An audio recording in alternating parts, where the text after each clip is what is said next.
mais uma para o caminho, uma taça de tempo encantado, sortilégio das almas cansadas, as que cantam com olhos vermelhos. Somos sombras pelos espelhos das cidades. Só mais uma para o caminho, uma troca de beijos às cegas, uma nova promessa gigante, uma dança de urgências na branda violência deste amor alucinado. Fica um pouco mais, que eu já estou quase bom, que hoje o dia doeu fundo, mas gosto ainda do mundo. Mais uma para o caminho, mais uma para o caminho.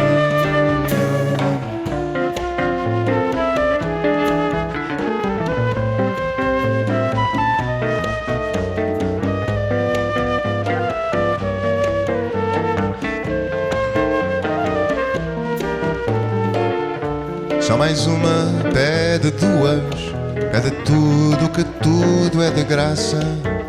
Faz o pino, tropeça na praça, esquece a raça, o governo, o inferno.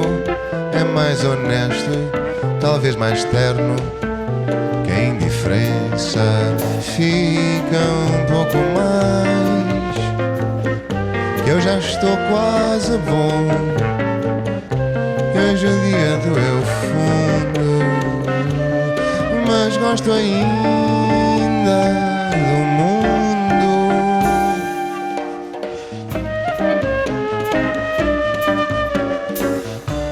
Fica um pouco mais, que eu já estou quase bom, que hoje o dia doeu fundo,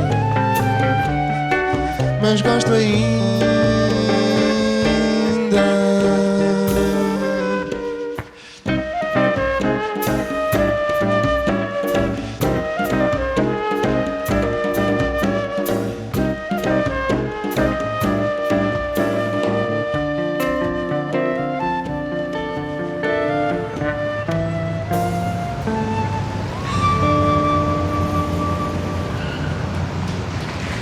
Falávamos então de Coimbra. Dizias que te sentias mais livre em Lisboa. Livre, mas livre pelo simples facto da cidade ser maior e teres mais... Pelo simples facto de poder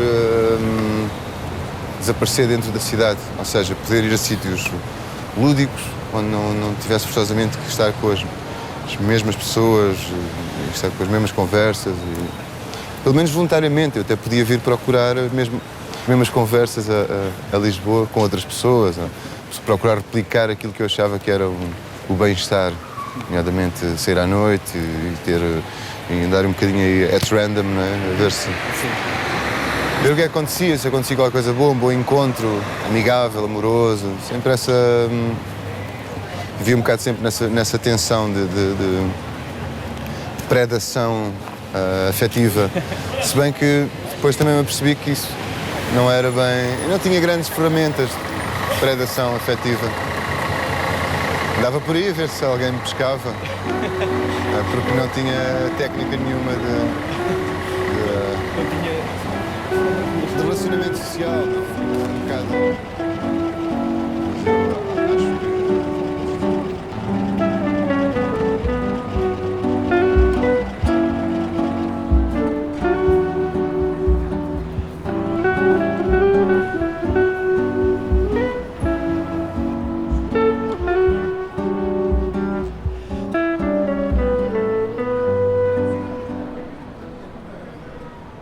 Esta canção é o cruzamento de duas histórias. Uma foi um papel que eu encontrei no chão de uma igreja evangelista que dizia: Deus, quando fecha uma porta, abre uma janela. Ocorreu-me imediatamente que deveria ser uma janela num sítio muito alto e sem escada de incêndio. A outra história é uma história terrível que também me contaram de um moço que se apaixonou por uma moça que apareceu aí, que emigrou para Portugal, muito simpática, olhos claros, cabelos longos, compridos, corpo esbelto, uma pronúncia deliciosa. E que, claro, ficou assim enamoradíssimo e abriu-lhe as portas da sua vida, tal, da sua casa, estava radiante da vida. Nem passou uma semana, um dia estava a chegar a casa e a casa estava completamente vazia. E ela deixou um bilhetito no chão a agradecer e pedir desculpa e tal. E pronto. E portanto, juntos estas duas coisas, estes dois episódios, saiu esta canção chamada A Flor da Vida, a Arte do Encontro, etc. É um tema como outro qualquer. Aliás, são dois.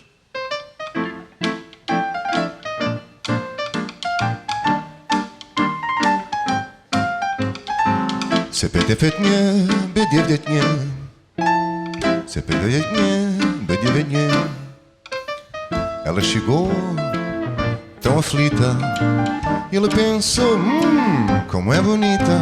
Chorou pedindo, por favor, ajuda-me, meu bom senhor. Sem hesitar, ele levou-a para o apartamento e ela contou-lhe em pormenor o tormento das máfias da imigração que matam sem compaixão. Ficaram lá por casa, ele era um jovem só e ela começou a fazer pão de ló, pois certa noite a gratidão desenfreou-os pelo chão. O programa que segue pode conter imagens obscenas e chocantes para a sensibilidade dos espectadores.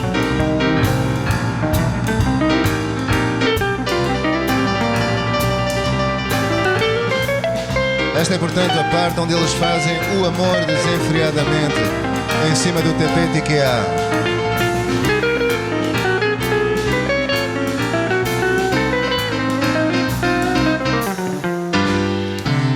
Dizem que Deus, quando fecha uma porta, abre uma janela. Dizem com um sorriso que fica no 9º piso. E os mistérios do amor, os encontros, desencontros, não são mais que torpor que vive nos sonhos dos tontos. Ele pensou, que grande sorte, caiu do céu, paixão tão forte. Sorriu no fim do expediente, foi ter com a sua deliciosa adolescente. Mas sem hesitar, ela levou tudo o que pôde levar e ele encontrou um bilhetito no chão. Muito obrigada por a sua compreensão.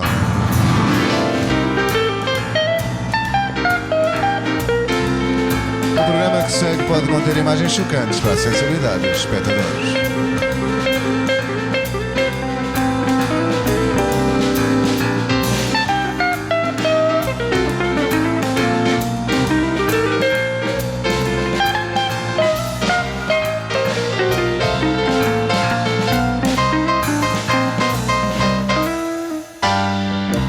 Dizem que Deus, quando fecha uma porta, abre uma janela.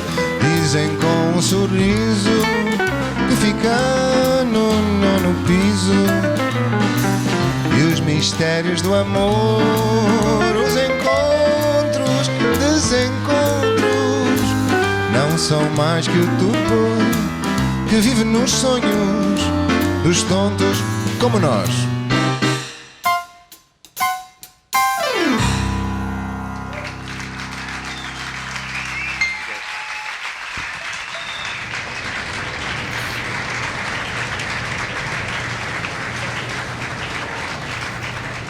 Sim, nunca tive boa memória. Acho que inventei-se. É quase um contrassenso, não é? Porque és um músico, tens que... Sim, quer dizer, tenho memória funcional, por assim dizer, mas é uma memória assim de pormenores. Há pessoas que eu acho extraordinárias, lembram-se de tudo o que fizeram em todos os dias da sua vida. Mesmo as coisas que consigo associar a datas, a acontecimentos muito precisos, faço mesmo com alguma insegurança. Ou seja, não é à toa que desde muito cedo comecei a achar, desde a adolescência comecei a achar que era um ficcionista, para não achar que era uma ficção, não é? Para achar que era um ficcionista. Ou seja, tudo aquilo que eu conseguia construir para mim era claramente construção feita na altura, memórias ad hoc, estás a perceber?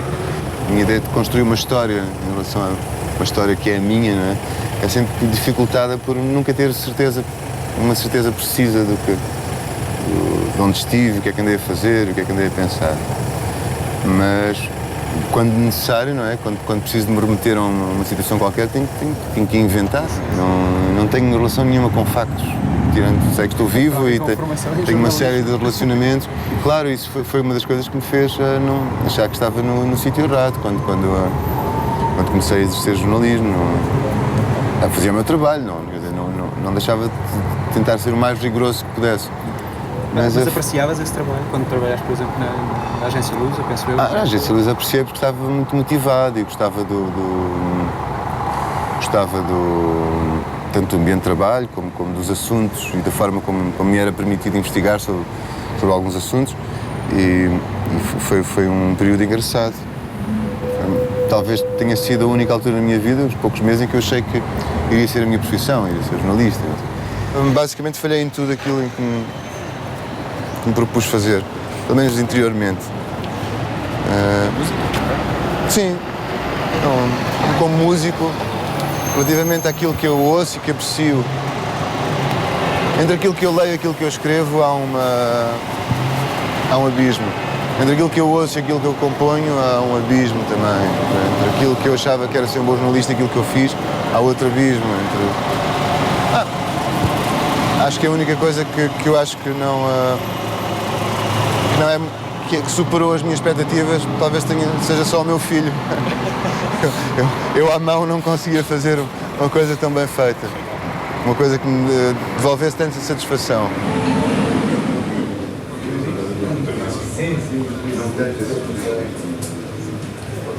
Os Belchas Hotel era uma espécie de certa forma, representava uma certa euforia em que o país vivia, mas faziam com um certo cinismo, não é? There's a new McDonald's in Sunset Boulevard. Sim, claro. Não, foi o cinismo que nos salvou, graças a Deus. Pelo menos a mim. Se é que me salvou, não sei. Mas sim, havia uma abordagem muito cautelosa.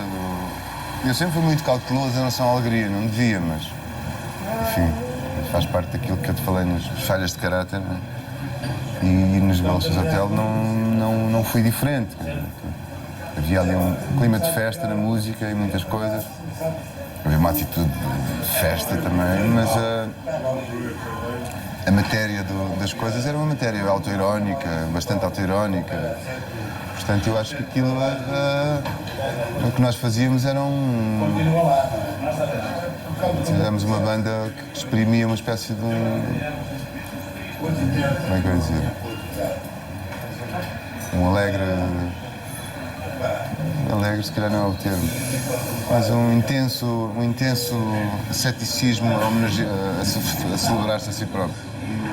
Não sei quantos anos depois, uma velha história retalhada aqui de umas tardes de concubinato solitário, com o meu próprio nariz, aqui num café chamado Estrela da Manhã, para 1990 e troca ao passo, numa ocasião, como contavam os antigos antes de começar uma história, numa ocasião estava eu no café Estrela da Manhã e entraram dois homens, completamente normais, tirando o facto de estarem com a barba por fazer e estarem vestidos de mulher, e sentaram-se numa mesinha lá ao canto e contaram uma história de esperança e de cansaço, dizer que iam embora, finalmente iriam embora para Paris. Iam para Paris. E que não ia haver problema nenhum, porque o homem dela, da Morena, não os ia apanhar, e aquilo do dinheiro deu uma grande barraca, e não dava para telefonar à outra porque o primo dela mora lá em casa e o outro sabe, são amigos, mas de manhã iam embora e não sei o quê, uma desgraça assim meio críptica. O que é certo é que no dia seguinte elas estavam lá outra vez na praça e aquilo foi só um desabafo antes de fazer a barba. E esse pequeno acontecimento, como uma série de outros pequenos acontecimentos, deram esta história transvestida, cantada em brasileiros de Portugal, chamada São Paulo 451. Esta era uma música dedicada aqui à Praça de São Paulo, mas como já havia uma série de músicas dedicadas à Praça de São Paulo, depois toda a gente quer um lugar no céu, eu resolvi chamar-lhe 451, para não dar hipótese de... Eu disse 362, já havia uma, então foi... Então é a história então de Manuel Morena e da Loura José. Espero que estejam bem.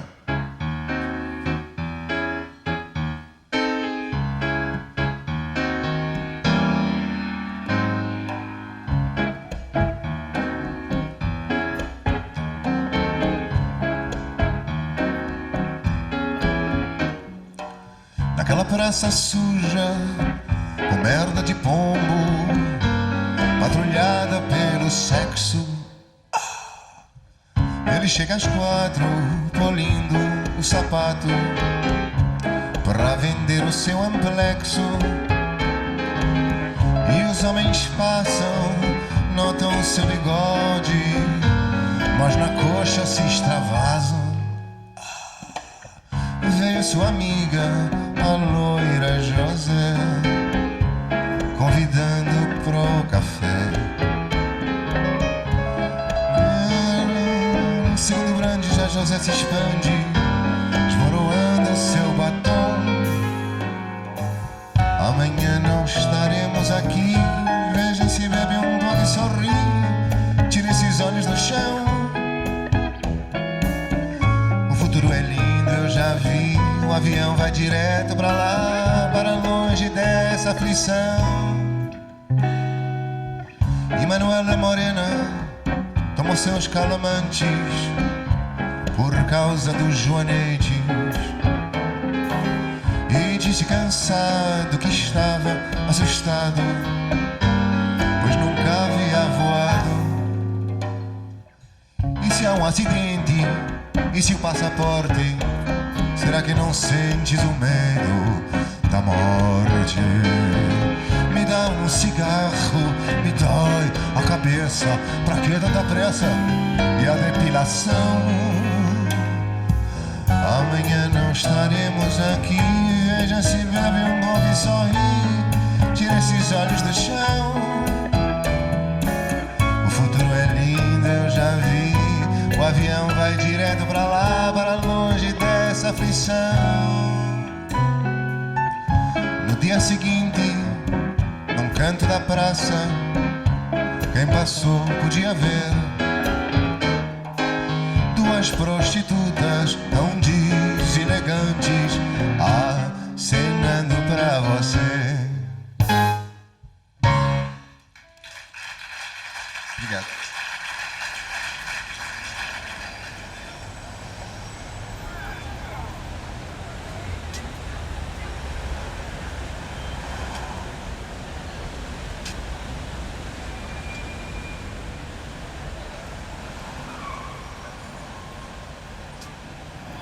Essa canção em particular foi feita de uma maneira muito rara na minha maneira de produzir, que, ou seja, eu estava, pus-me a tentar escrever uma letra o mais honesta e dura possível sobre qual é, sobre uma das coisas que me estava na altura a magoar, uma indefinição que me estava a magoar, que era aquilo que falámos há pouco. Eu não percebia se podia... Que parte daquilo que eu achava os meus defeitos ou as minhas características é que era uma parte condicionada pela minha adolescência numa cidade precisa, num tempo preciso, e que parte é que poderia ter a ver provavelmente comigo, não é? E é evidente que falhei redondamente, porque comecei por tentar descrever-me enquanto um tipo com uma série de características, quase todas elas, pronto, características compradas ao tempo, não é? Características adaptativas, excessivamente adaptativas por narcisismo, ou ingenuidade, ou irracionalidade. E depois, quando comecei a chegar a um ponto em que aquilo estava a ficar muito duro para mim, resolvi distribuir aquilo por uma coisa chamada a minha geração, que na verdade não é muito agressivo, porque quem não quiser, que não se identifique, não é? Portanto, a questão passa por aí. Mas é uma letra dura para essa geração. É uma letra dura. É a letra de... Quer dizer, diz mais sobre mim do que sobre a geração. Estar a falar sobre uma pedra. Aquela ideia de tanto fala da pedra, tantos sonhos, tanta utopia, tanto álcool e agora o que é que ficou? Não, claro, aquela canção, acima de tudo e assumidamente, é um barrete que eu enfio em mim próprio, não é? Depois está lá à disposição. Depois são vários barretes, felizmente que foram milhares deles, que foram distribuídos por quem quiser. Mas isto não é um barrete, não digo isso no sentido, não é nenhuma espécie de vingança, nem nenhuma postura de... Talvez haja aquele automatismo muito típico, não sei se é típico, mas muito habitual aqui em mim, numa série de pessoas que eu conheço, que há sempre vontade de encontrar uma entidade coletiva que justifica algumas das nossas frustrações. Mas é uma canção que encontra, por exemplo, paralelo noutra que cantas, o Inquietação, de José Mário Branco, que cantas ao vivo. Há ali aquele... Eu não sei onde é que se vai buscar o paralelo, não sei se a personagem ser personagem da primeira pessoa do Inquietação. Naquela angústia no o que fazer e o que fazer agora. Tenho esta vontade de viver e tudo isto à minha volta e falta sempre algo por cumprir. E ao mesmo tempo é isso que te permite continuar, não é? Claro. O que me permite continuar, de facto, é essa inquietação. Ela é um bocado... A canção aí sempre me serviu como... Eu não faço aquela ligação estética que muitas vezes fazem entre as duas músicas, ainda bem que não a fizeste, porque não passa por aí. Mas passa pelo simples facto de a canção do José Mário Branco ser para mim, ser uma boa descrição, uma descrição com a qual me identifico e que determina uma das formas de continuar a viver, não é? De ter motivação para continuar a fazer o que se faz, que é uma certa quase insatisfação militante, mas que tem sempre uma esperança de que ela própria que nela própria resida o belo, porque se não residir o belo nela própria, então aí é que é mesmo inquietante, não é? Mas vive sempre nesse risco. Toda a gente vive esse risco de estar a viver uma inquietação que possa ser absolutamente vazia. E esse risco, pelo menos é belo por si, porque é o risco. Ou seja, no fundo, a inquietação fala-me da ideia de que o risco é belo. Só o risco é belo. Porque sem risco não há recompensa, não é? A minha geração já se calou, já se perdeu, já amou, já se cansou, desapareceu, ou então casou, ou então mudou, ou então morreu, já se acabou, ou então fui eu.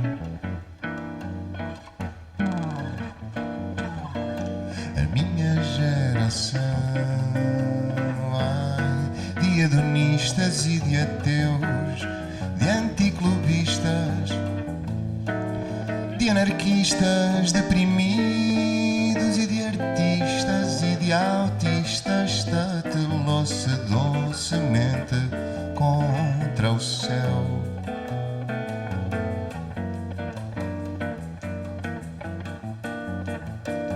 A minha geração,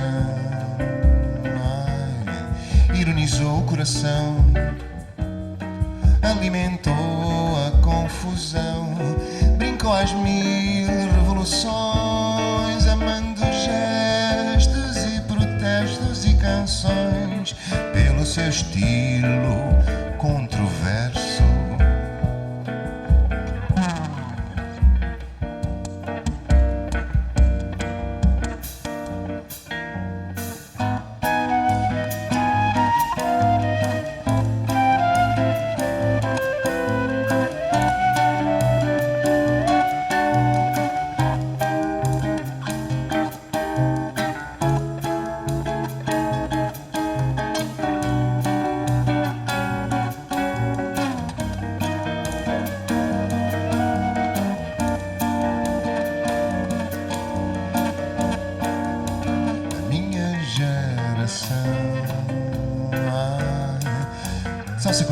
com excessos, com hecatombes, com acessos de bruta cólera, de mortes, de misérias, de mentiras, de reflexos da sua funda castração.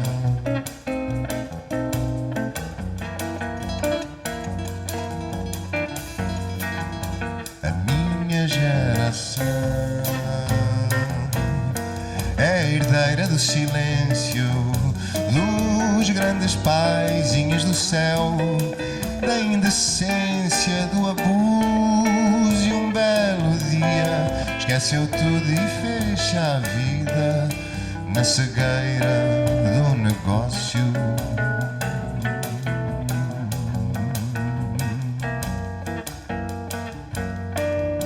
A minha geração é toda a minha solidão, é flor da ausência, sonho vão, aparição, presságio, fogo de artifício, toda vício, toda boca e pouca coisa na mão.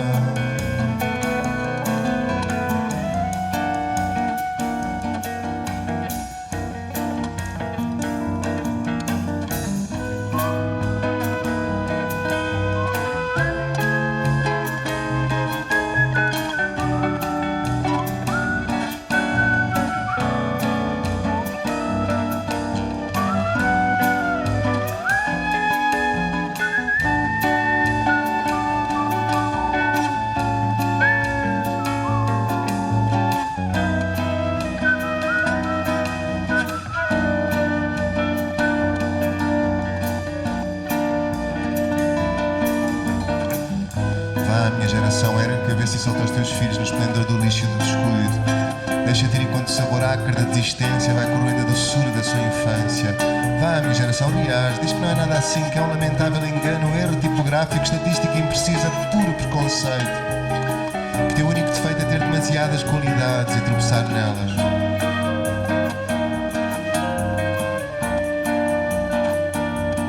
Vá, a minha geração, vai. Explica bem alta a toda a gente que és por demais inteligente para sujar as tuas mãos neste velho processo, triste traste de Deus, de fingir que o nosso destino é ser um bocadinho melhores do que antes. Ah, minha geração, nasceste cansada, mimada, doente por tudo e por nada, com medo de ser inventada. O que é que te falta agora que não te falta nada? Poderá uma pobre canção contribuir para a tua regeneração? Ou só te resta morrer desintegrada?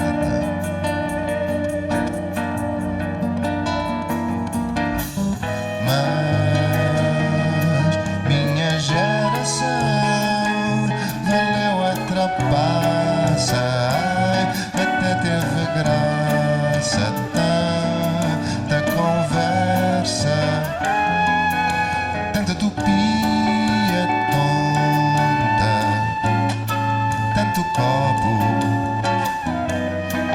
e a comida estava ótima.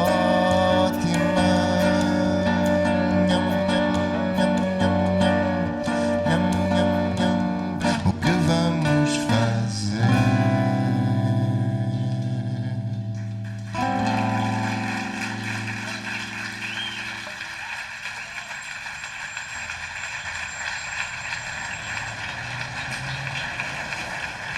Há 5 anos atrás, numa altura em que te entrevistei a ti e ao Sérgio, por causa do disco do Quinteto Tati, tu dizias-me que parece que Portugal é um ótimo país, que parecia ter sido contaminado por um vírus, que eram os portugueses, que estragaram tudo com as suas grandes ideias de virtude e o seu amor ao Benfica.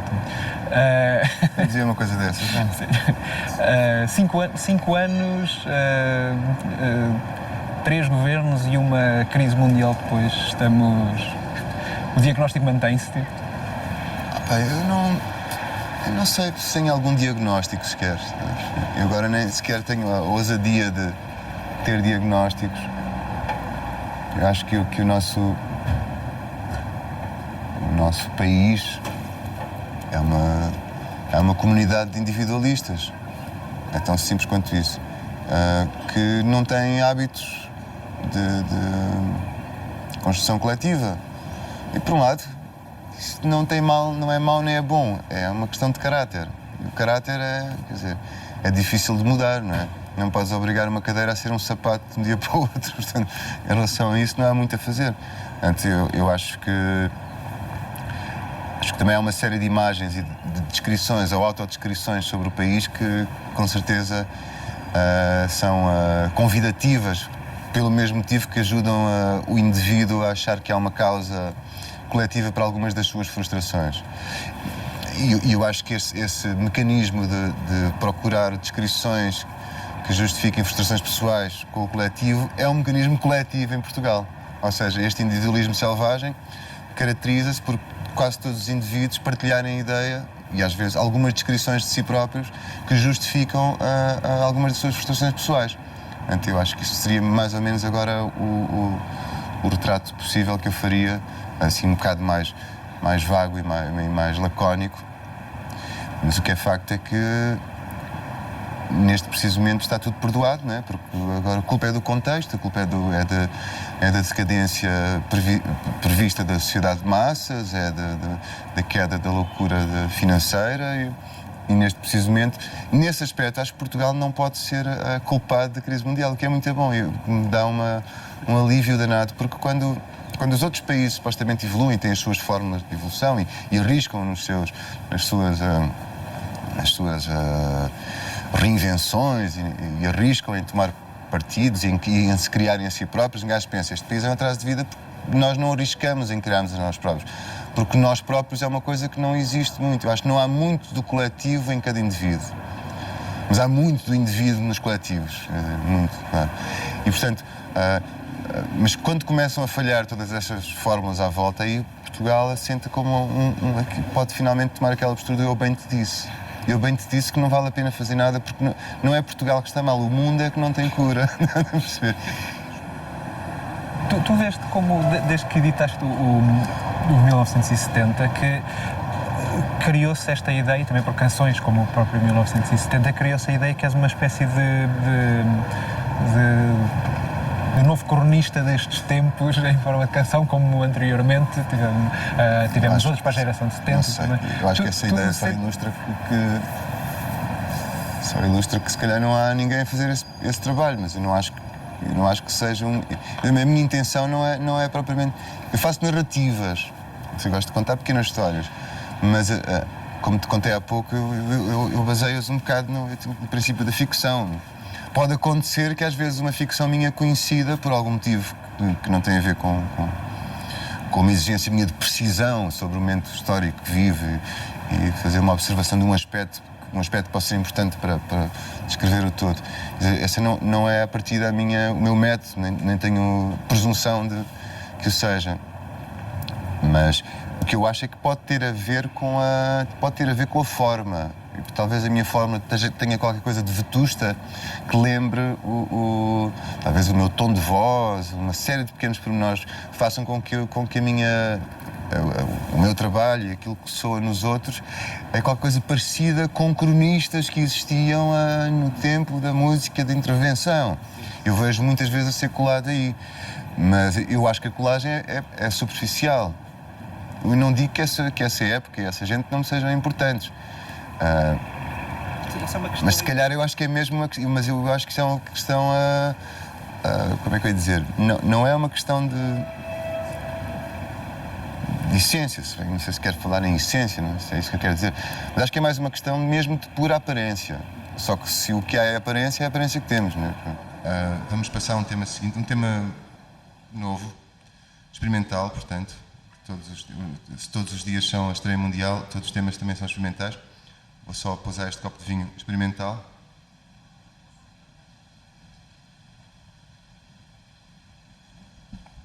Então, é um tema sobre é um tema totalmente abstrato. Não quer dizer quase nada, mas sugere uma série de coisas. Pronto, é mais ou menos. Chama-se Por um Pedaço de Graça.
graça improvável eu vou.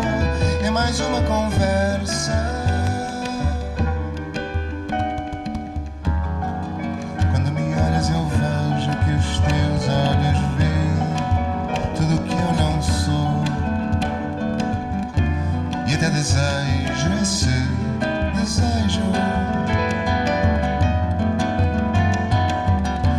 Dá-me um equívoco e eu vou.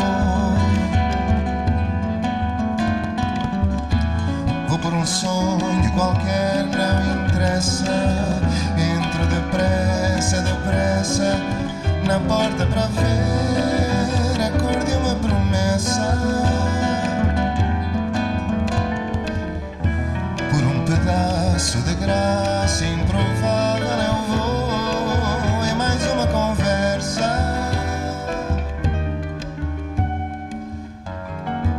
E se num dia distante sentirmos no instante que o amor já passou, é talvez hora de ir embora. Dá-me um equívoco que eu vou.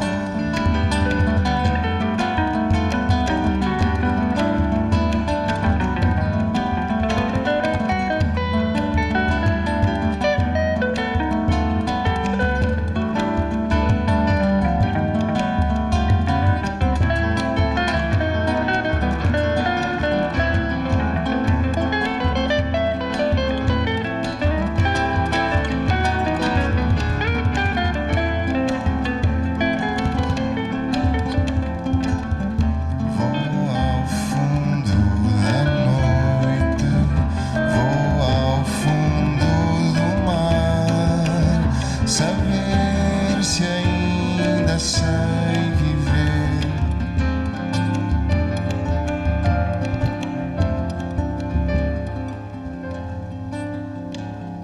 Se ainda sei cantar.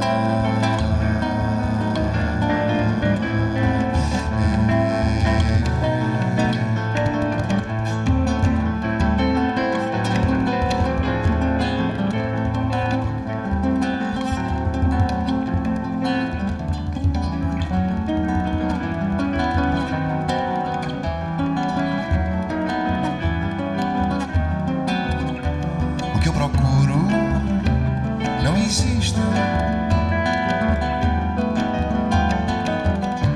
E quando insiste eu já não estou.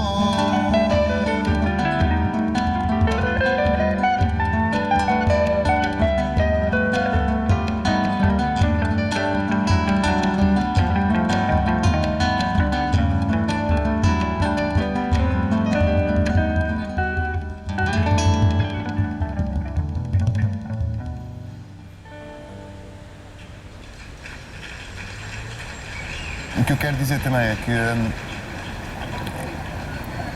eu nunca me senti muito ancorado em nenhum personagem ou nenhum género, senti sempre que era mais ou menos um viajante meio superficial de universos.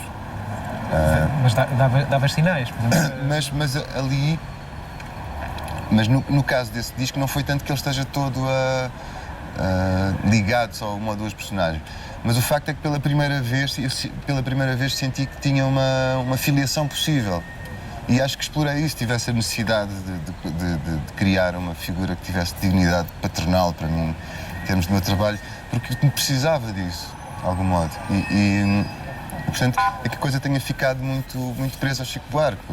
Tenho imensa admiração por ele. E pela primeira vez percebi que durante algum tempo estive mesmo verdadeiramente submerso nessa paixão, nessa vontade de ver a forma como ele resolveu as coisas, como resolveu narrativas, como resolveu melodias, como resolveu harmonias e não sei o quê. Ao chegar ao ponto de ter que assumir claramente que estava tão sob a influência como se tudo o que eu pudesse fazer possivelmente era um sucedâneo. Mas que acabou por não o ser, quer dizer, porque eu não sou muito bom músico, não sou um virtuoso que consiga escolher claramente a parte em que vai criar uma distinção e a parte em que vai criar uma citação.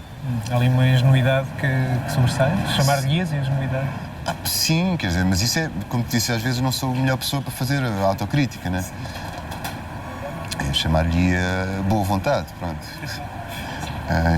O meu interesse era fazer músicas que fossem belas, ou oportunas, ou drásticas. Belas porque correspondessem, ou que fosse qualquer coisa que correspondesse a um determinado espírito. E não porque eram muito bonitas, ou falavam de raparigas bonitas, né? Sim. Ou de coisas bonitas. Mas porque há uma correspondência entre intenção e gesto, pronto, no fundo.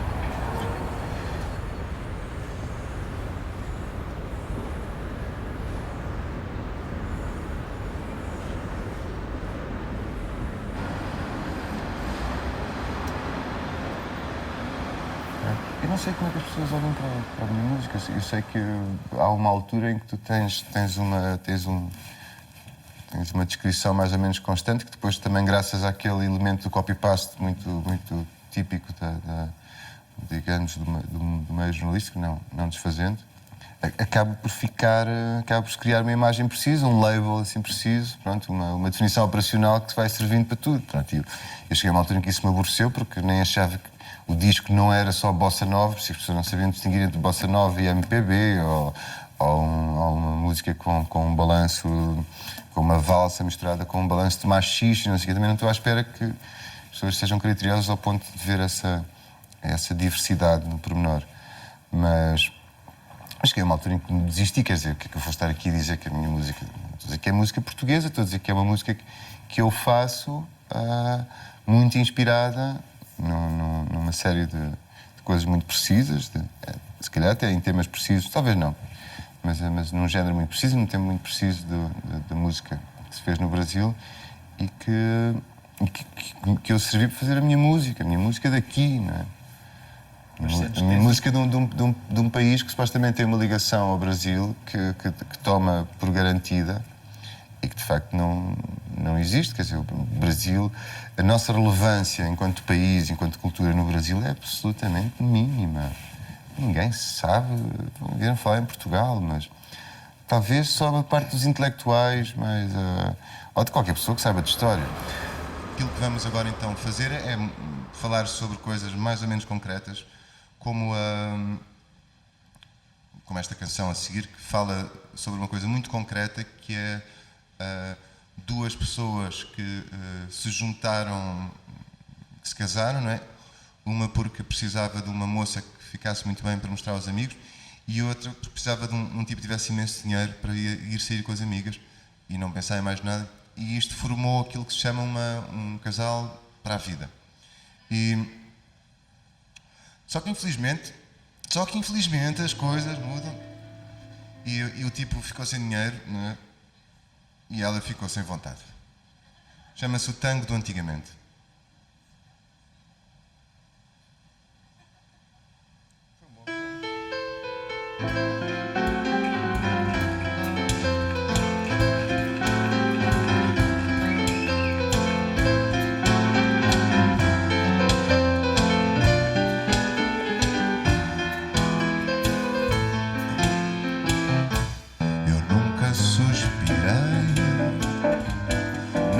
Te adorei, eu nunca quis saber, eu nunca te quis bem, eu fingi ter prazer, gritei, pus-me a gemer, mas nunca desliguei, pensei sempre em sair, fugir e me encontrar com estranhos em algum bar, gozar, rir-me de ti. Agora eu nunca suspirei, nunca te adorei, eu nunca quis saber, eu nunca te quis bem, mais que um saco de prazer, um bicho de salão com modos de pavão. Pensei em passear-te por galerias de arte, na trela como um cão, um vício, um precipício.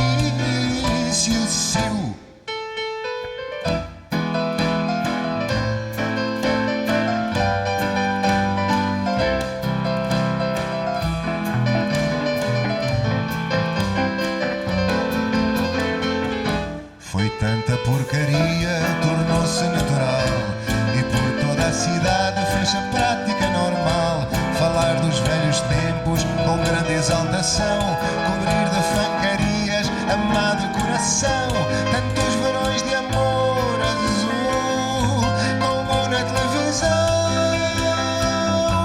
Eu era uma princesa atriz, eu era um rei feliz.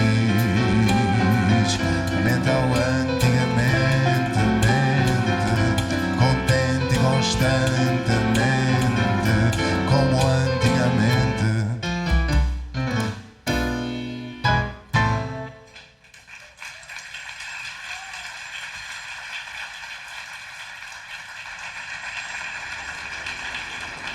Eu acho que toda a gente tem alguma coisa sobre o qual se queixar, não é? De alguma maneira, falta sempre qualquer coisa. Não é? A grande inquietação global, não é? Assim dizer. Falta sempre qualquer coisa. E que eu acho que aconteceu muito em Portugal, não sei se foi sempre assim, já houve muitas crónicas, muitas descrições que disseram que era sempre assim. Foi que nós, quer dizer, sempre gostámos de emular coisas que gostássemos. Nesse aspecto sempre fomos tropicalistas, há muito tempo que somos tropicalistas, não é?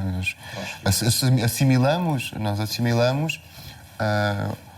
assimilamos outras culturas e consumimos-las há algum tempo, emulamos-las até parecer outra que chama a atenção.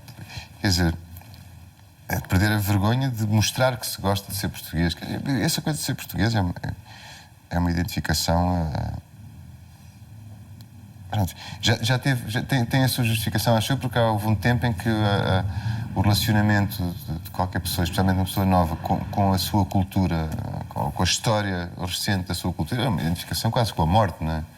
Com a morte, com velhas narrativas e modos que exaltavam outro tipo de mundo, não é? Um mundo mais moralista, mais tacanho, mais contido, mais púdico e não sei o quê, claro. Mas eu acho que isso, sim, felizmente já passou esse medo terrível de ser conotado com qualquer coisa que pudesse ter a ver com a ruralidade ou o folclore, não é?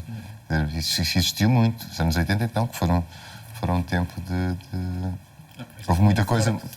Não, em Portugal muitas das bandas nem queriam sequer identificar-se com o facto de serem humanos. Isso era muito mais giro, porque foi uma coisa mais radical. Ou então fizeram, tipo como os Heróis do Mar, que foram reinventar um certo nacionalismo, não é? Simbólico, enfim. Guardo a minha opinião para mim sobre essa questão. Eu acho que comecei a cantar em português porque comecei a fazer uma peça de teatro gigante, que não me faria sentido nenhum ter feito em inglês, não é? Isso é que já seria um bocado doente. E a partir daí eu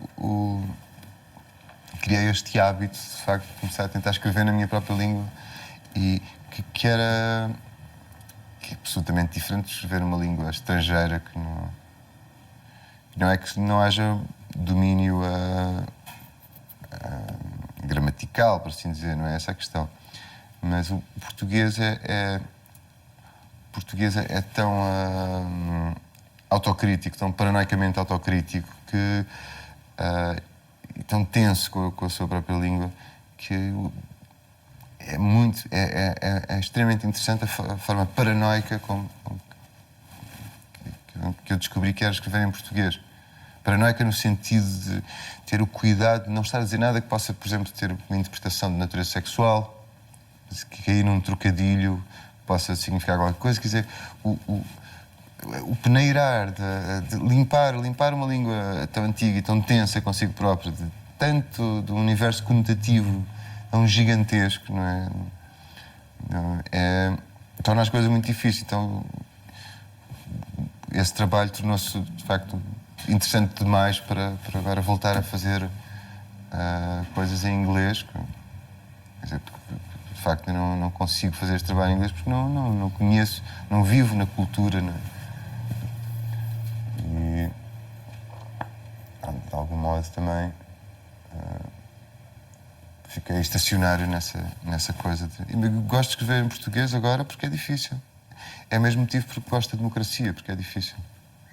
À saúde, à vossa saúde e muito obrigado pela excelente companhia. Tenham uma vida boa. Não se metam nas histórias que eu acabei de vos contar, porque eu faço possível não meter nelas, sou apenas um observador mais ou menos que faz relatos mais ou menos fiéis. E o último tema é um tema, para acabar, é um tema que costuma ser a reta final, portanto, é um tema sobre os altos e baixos do homem de estatura média. É um tema com que eu me identifico muito. Obrigado. Chama-se Música Impopular.